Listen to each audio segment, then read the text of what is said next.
Hello there everyone, welcome to Rup-Eng-News live on Channel I. I'm Shanika Pereira. And I'm Dishant Boss. China has pledged to boost bilateral trade between the two countries and further promote investments. This pledge was given by visiting Vice Minister of China's Ministry of Commerce, Chen Jian, at a discussion with President Mahinda Rajapaksa this evening. China has focused attention to provide more opportunities in trade transactions between the two countries. The meeting between the Chinese delegation, headed by the Vice Minister of China's Ministry of Commerce, and President Mahinda Rajapaksa took place at Temple Trees this evening. The aim of the official tour of the Chinese delegation is to find ways and means to promote trade and investments between the two countries. The Chinese delegation pointed out that while China-Sri Lanka bilateral trade is growing, the two countries should work together to reduce the trade deficit. The Chinese Vice Minister of Commerce noted that Sri Lankan products are becoming more popular in China. President Mahinda Rajapaksa said that the Sri Lankan government and the people extended their appreciation for the assistance given by China. Minister Dr. Sarath Amunugama, Finance Ministry Secretary Dr. P.V. Jayasundara and the Chief of President's Staff, Kamini Senarat, were present.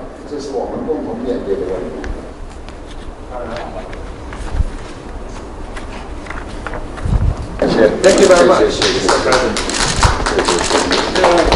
More gifts for you, Mr. President. Chinese stamp.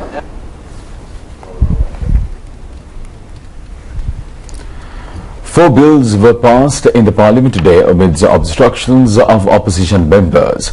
These bills were marriage registration, up-country marriages and divorce, Muslim marriages and divorce, and the registration of births and deaths. When these draft bills were presented at the parliament, UMP MP John Amaratunga has raised a point of order questioning on the electricity tariff hike. Opposition MPs carrying candle lights have arrived in the parliament chambers at that time. Deputy Speaker had to join the parliament for 5 minutes due to the misconduct of the members of the opposition who obstructed the passing of the proposed draft bills. Leader of the House, Minister Dimas Siripala De Silva, told the parliament after its recommencement of the sittings that the UMP is obstructing the passing of the relevant draft bills. Later, Deputy Speaker has given an opportunity to the ruling party to pass these bills. The relevant four bills were passed amidst obstructions of the opposition. Information and Media Minister Kehelia Rambukwala says that the reason for the power crisis in the country was the signing of agreements with private sector power providers. The period of validity of these agreements is nearing to an end. Therefore, the minister said that the electricity bill could be brought down by next year. Mr. Kehelia Rambukwala made these disclosure at a media conference in Colombo today. He added that the then government has entered into an agreement in 1993 to allow private sector power providers to feed the national grid. This was a result of a request made by international monetary agencies such as Asian Development Bank and the World Bank from the government to deviate from the generation and transmission of power. Under this agreement, the government has to purchase power at the rate of 25 to 45 rupees per unit and to sell it at a price of 7 rupees and 50 cents. අපට අනිවාර්යයෙන්ම ගන්න වුණා රුපියල් 25කට යනකම් පෙළත්තන් වල තිබ්බ 45කට එක අවස්ථාව කරලා යාපනයේ පළාතේ ගත්තේව රුපියල් 45ට අරගෙන 7.50ට දෙන්න අවස්ථාවල් අපිට සිද්ධ වුණා. The minister also expressed his views on the Norochole thermal power plant. He said that several rounds of discussions were held with the president on the Norochole thermal power plant. During these discussions, some people said that the power plant was shut off 21 times. But it was a lie. It was shut off only 15 times. It is a natural thing. Such faults will occur from time to time for at least 3 years after the commencement of power generation, he said. Minister Dr. Sarath Amunugama said that it is essential to adjust the electricity bill in relation to the fuel price hike. He pointed out that the development and the country's forward march will be badly affected if the authorities fail to do so. Minister Dr. Amunugama made these observations when he returned to the island yesterday after taking part at the World Bank and International Monetary Fund annual general meeting in Washington. He told Rupavahini that he held discussions with the finance ministers of several other countries. These talks centered on oil crisis and the volatility in the fuel price, which has become a major problem for oil importing countries. There is a great demand for oil with the improvement of the US economy. Under this setup, the electricity bill should be adjusted to balance the fuel cost, he further said. The Health Minister says that not a single malaria patient was found in Sri Lanka during the first 3 months and 23 days of the year. The target of the ministry is to eradicate malaria from Sri Lanka from next year. Although 200,000 malaria patients were reported in the year 2000, only 23 patients had been detected in 2012. The Anopheles mosquito is the germ carrier of the disease. There is a probability of contracting malaria for people who used to travel to countries like Africa and India, as well as some Asian and South African countries. The normal symptom of the disease is high fever. It can be diagnosed by a blood test. The spread of the disease could be prevented by destroying mosquito breeding places. Vaccination is essential for people traveling to a country where malaria is widespread. These details were revealed at a seminar held at the Blood Transfusion Centre in Narampita in connection with the World Anti-Malaria Day, which falls tomorrow. 9 double cabs presented by the Global Fund to combat malaria were handed over to relevant health divisions under the patronage of Minister Maithripala Sirisena. The cost of these vehicles was in the region of 63 million rupees. Deputy Minister Lalit Disanayake and the Director General of Health Services Palitha Mahipala were present.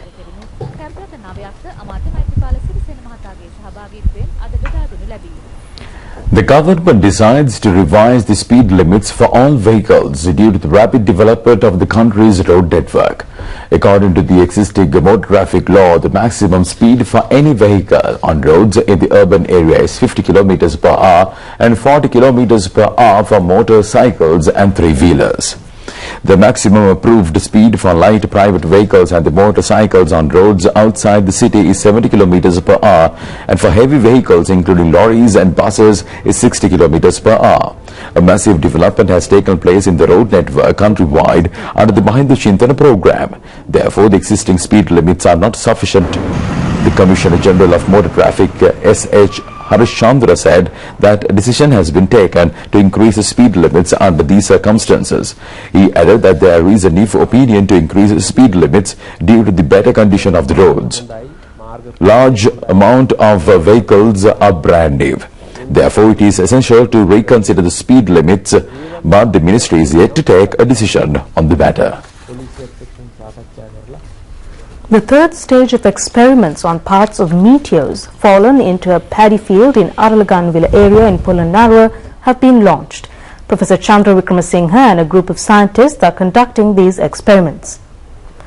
Parts of meteors had fallen onto a paddy field at Aralaganville area on the 29th of December 2012. Professor Chandra Wickramasinghe of the University of Buckingham in the United Kingdom says that tiny fossils uncovered inside a meteorite found in the area are proof of extraterrestrial life. He pointed out that this will confirm the view of life beyond Earth. He also claims that the Earth was inhabited by aliens. A single test that we have done makes me absolutely confident that these are meteorites and that actually they did fall from the skies. They are an unusual type of meteorite. They are not like any meteorite that we have seen in the past. So it is excusable for some people to look at these stones and say that they are not meteorites. The stones that fell here, I think, are parts of a comet, of the crust of a comet, a very porous region of the comet that maybe got fractured due to an impact. An asteroid hit the comet and dislodged a part of the very porous crust of the comet, and it is this crust of comet that came down in this location on the 29th of December. They are not earth rocks. If they were earth rocks, they would have different values of the isotopes. They would have different patterns of the isotopes. So I am confident that all the tests that we have done indicates that these are rocks that fell from the skies, and if they are rocks that fell from the skies, even if they are unfamiliar in appearance, they are meteorites. But the interesting thing for us is that these meteorites contain evidence of biology, evidence of life.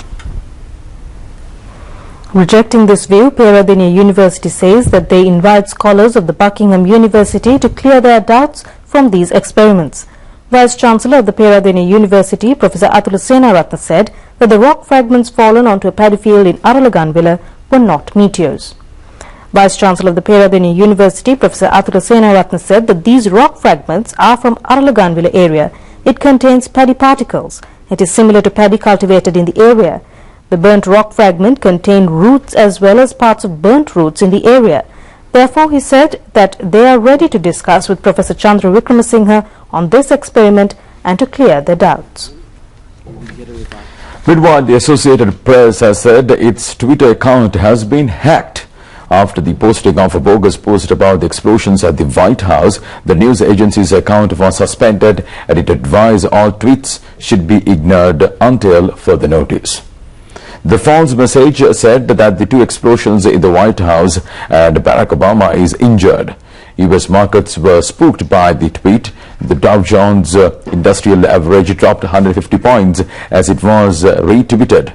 White House spokesperson Jay Carney told reporters soon after the tweet was published that the President Obama was fine and the financial markets quickly recovered the lost ground. Meanwhile, the Syrian Electronic Army has claimed responsibility for hacking the main Twitter account of the Associated Press and posting false news that Obama had been injured in a White House explosion, a member of the hacking group. The group member named Mohammed claimed he was one of the hackers involved during a video interview with China Central Television. A special screening of the Sinhala film Siri Parakum took place at Savoy Cinema Wellawatta yesterday. President Mahinda Rajapaksa was the chief guest. The film was based on the childhood of King Parakumba II of the Dambadeni era. It was directed by Somaratna Dissanayake and produced by Renuka Balasurya. Several ministers and MPs were present.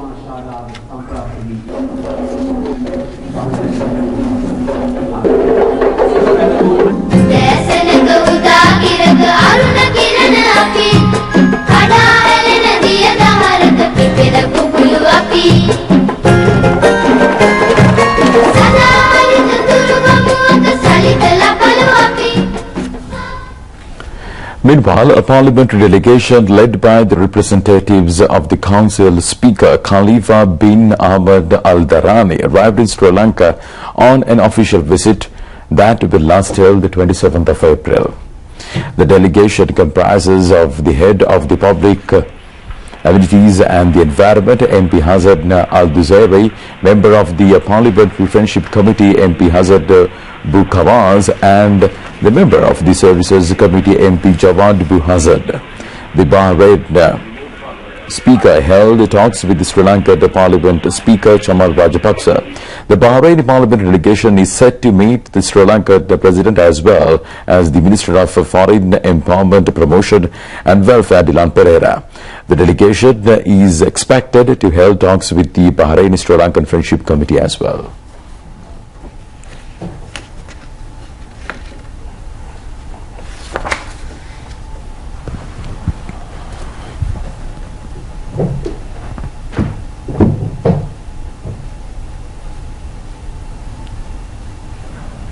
The second phase of the construction of the 50,000 houses in the north and east under the Indian line of credit has surpassed the expected target.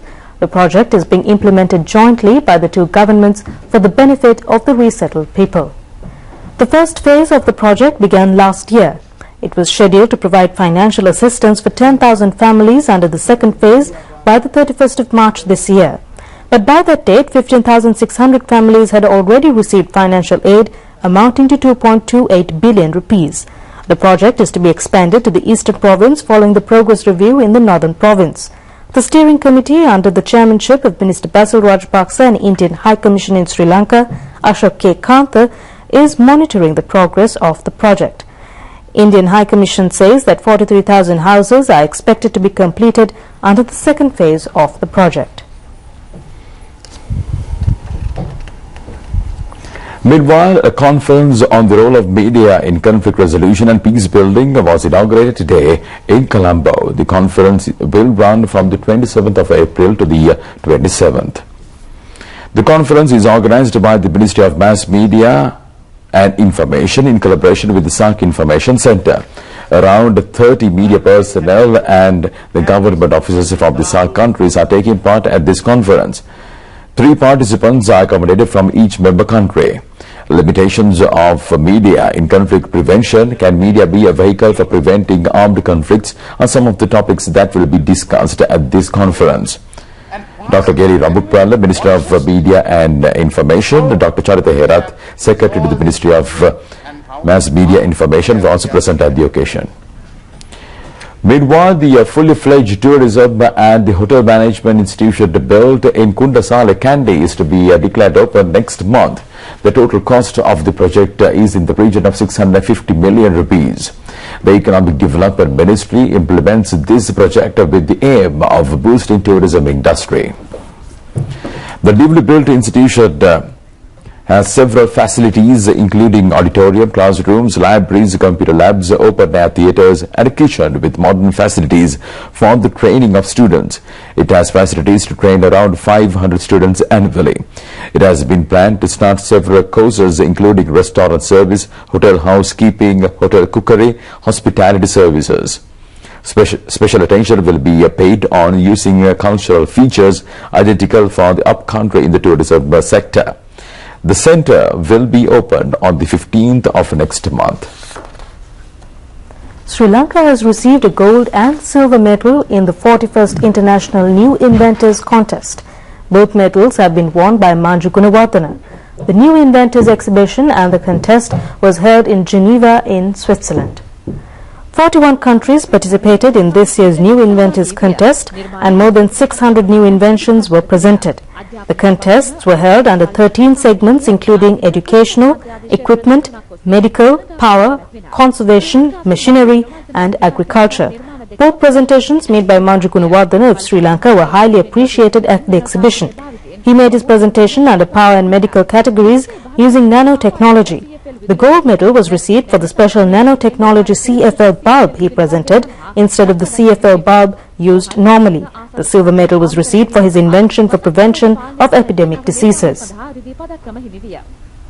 Manju Gunawardena said the speciality of both new inventions was the cleaning of the air that is unsuitable for inhaling around the houses as well as around hospitals. This invention will clean the bacteria that is unsuitable for inhaling. When the CFL bulb is switched on, it will remove bacteria or viruses around the area through its glare.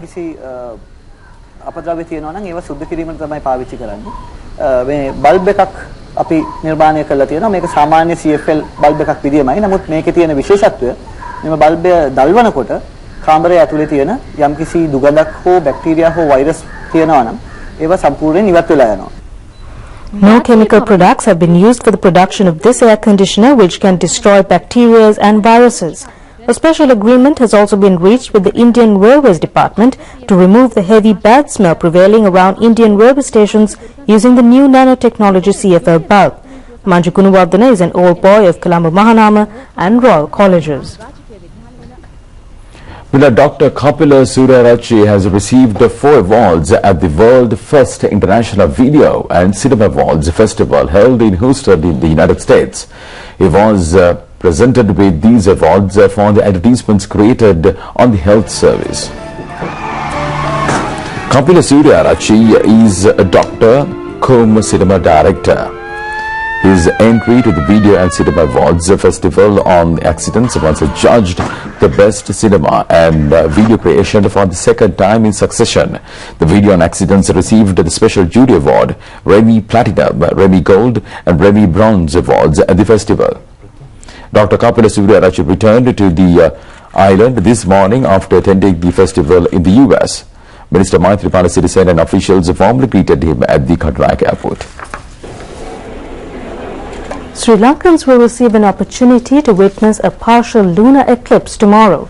A tiny sliver of the moon will be covered by the Earth's umbra shadow and it is called a lunar eclipse. The first of the 3 lunar eclipses will occur tomorrow at 11:23 p.m. The moon will begin its movement through the Earth's umbra shadow at 1:24 a.m. on the 25th. The mid-moment of the lunar eclipse will begin at 1:37 a.m. The moon will move away from the Earth's umbra shadow at 3:43 a.m. The lunar eclipse will continue for 25 minutes and 55 seconds. On the trading details of the Colombo Stock Exchange now.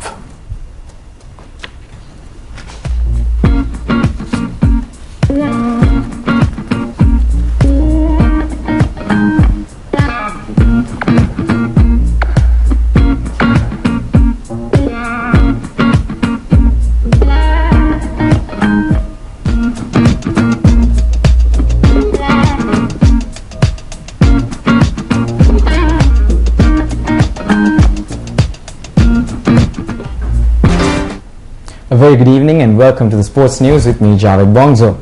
Delhi Daredevils, led by Mahela Jayawardene, lost to Kings 11 Punjab in another match of the Indian Premier League T20 cricket tournament.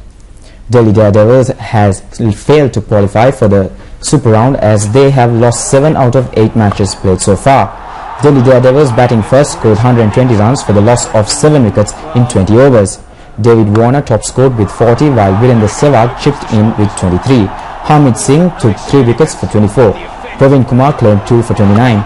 In reply, Kings 11 Punjab made 121 runs for 5 wickets in 17 overs, winning the match by 5 wickets. David Miller scored an unbeaten 34 while David Hussey made 20. It's a poor delivery over from Piyush Chawla. Australia announces its 16-man squad for the Ashes tour to England with wicketkeeper Brad Haddin reinstated as vice-captain.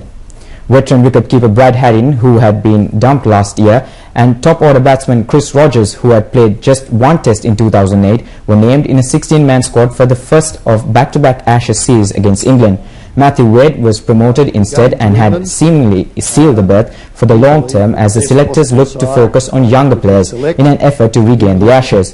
Haddin will reclaim the vice-captaincy from Shane Watson, who relinquished the post earlier this week but still made the Ashes squad as a batting all-rounder, while the uncapped James Faulkner was named the bowling all-rounder.